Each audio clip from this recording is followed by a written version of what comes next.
좋은 아침입니다. 시편 83편 9절에서 18절 말씀 보도록 하겠습니다. 9절 주는 미디안인에게 행하신 것 같이 기손 시내에서 시스라와 야빈에게 행하신 것 같이 그들에게도 행하소서. 지금 동서남북 크고 작은 모든 나라가 이스라엘을 대적하고 있습니다. 주께서 숨기신 자를 다시는 나라가 되지 못하게 하려고 덤비고 있습니다. 물론 이스라엘의 범죄 때문에입니다. 그리고 이 동서남북에서 오는 이 대적들은 하나님께서 손에 들고 사용하시는 채찍과도 같습니다. 그런데 그렇기 때문에 시인은 사사시대를 떠올립니다. 사사시대의 이스라엘 백성들이 범죄할 때마다 채찍과 같이 주변의 나라들을 들어서 이렇게 징계하셨습니다. 그러나 그때마다 이스라엘 백성들이 그 채찍 앞에서 깨닫고 회개하고 부르짖으며 하나님께서 사사를 세우셔서 그들을 구원하신 역사가 반복되었죠. 특별히 시인은 이 사사 중에서 기드온과 그리고 드보라의 일을 떠올리면서 그때와 같이 구원해 달라고 간구하고 있습니다. 기드온은 미디안인의 손에서 이스라엘을 구원했던 사사이죠. 드보라와 바락은요, 이제 그 시스라와 야빈의 손에서 이스라엘을 건진 사사였죠. 가나안 왕 야빈 그리고 그의 군대 장관 시스라를 이제 멸망시킨 인물이 드보라 아닙니까? 여러분 이 시대에 행하셨던 그 놀라운 기적으로 지금도 심판을 행해 주십시오라고 간구하고 있습니다. 10절 그들은 엔돌에서 패망하여 땅에 그름이 되었나이다. 11절 그들의 귀인들이 오렙과 스옙 같게 하시며 그들의 모든 고관들은 세바와 살문나 같게 하소서. 자, 지금 이 드보라와 바락 그리고 또 이 그 기드온에 의해서 일어난 구원을 이야기합니다. 기드온은 이제 이 미디안인의 그 이제 방백인 오렙과 스옙 그리고 그들의 왕 세바 살문나를 심판했던 인물이지요. 또 이 시스라와 이제 야빈을 멸망시킨 드보라의 이 이야기도 지금 이제 언급을 하고 있습니다. 여러분 이와 같은 일을 언급을 하면서 왜 사사시대에 심판하셨던 하나님이 지금 이 시대에도 심판해야 되느냐?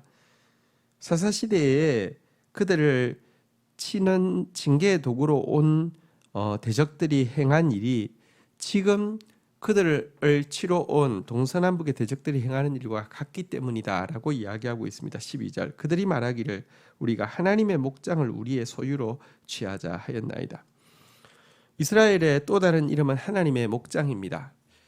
우리 한 사람 한 사람은 주께서 숨기신 자라고 하면 우리 공동체는 하나님의 목장입니다.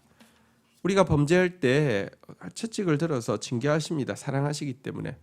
그런데 저들은 채찍질하는 것까지가 하나님께서 허용하신 일이지만 저들은요 더 나아가서 하나님의 목장을 자기들의 소유로 취하고 하나님의 백성을 자기들의 노예로 삼으려고 했습니다. 이것은 하나님께서 심판할 수밖에 없는 이유였기 때문에 기드온을 통하여서 또 드보라를 통하여서 구원하셨는데요. 지금도 그와 같기 때문에 구원해달라라고 이야기하고 있습니다. 여기서 우리의 공동체의 정체성인 하나님의 목장에 대해서 생각해 보십시다. 여러분, 양은 어떤 존재가 양입니까? 목자의 음성을 듣는 존재가 양입니다. 우리는 하나님의 목장입니다. 주의 성소에서 목자의 음성을 들으려는 양떼가 있는 한 하나님은 절대 이 목장을 취해서 자기 소유로 삼으려고 하는 악인들을 방관하지 않습니다. 반드시 심판하십니다. 그래서 우리는 하나님의 양이 되는 것, 하나님의 성소에서 하나님의 음성 듣는 것을 우리의 생명으로 하는 하나님의 양이 되는 것, 이것이 하나님의 용서와 하나님의 개입과 하나님의 구원을 이끌어내는 최선의 방법임을 기억해야 합니다. 13절 나의 하나님이여 그들이 굴러가는 건불 같게 하시며 바람에 날리는 지푸라기 같게 하소서. 14절 살림을 사르는 불과 산에 붙는 불길같이. 15절 주의 광풍으로 그들을 쫓으시며 주의 폭풍으로 그들을 두렵게 하소서. 자, 이제 하나님께 다시 한번 간구하고 있습니다. 하나님, 광풍같이 폭풍같이 임하여서 광풍 앞에서 폭풍 앞에서 굴러가는 건불같이 또 주의 화염과 주의 불길 앞에서 흩날리는 지푸라기 같이 저 대적들이 되게 해달라고 하나님 앞에 간구하고 있습니다.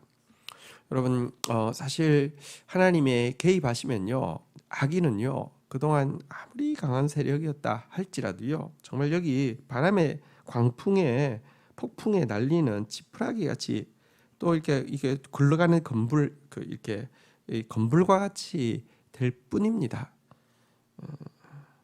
이것이 악인의 운명입니다. 그래서 악인을 두려워할 것이 아니라 악인을 불러들이고 악인의 조롱과 악인의 압제를 받게 한 우리의 죄를 정말 하나님 앞에서 두렵고 떨림으로 끊는 것이 중요한 일입니다. 16절 여호와여 그들의 얼굴에 수치가 가득하게 하사 그들이 주의 이름을 찾게 하소서.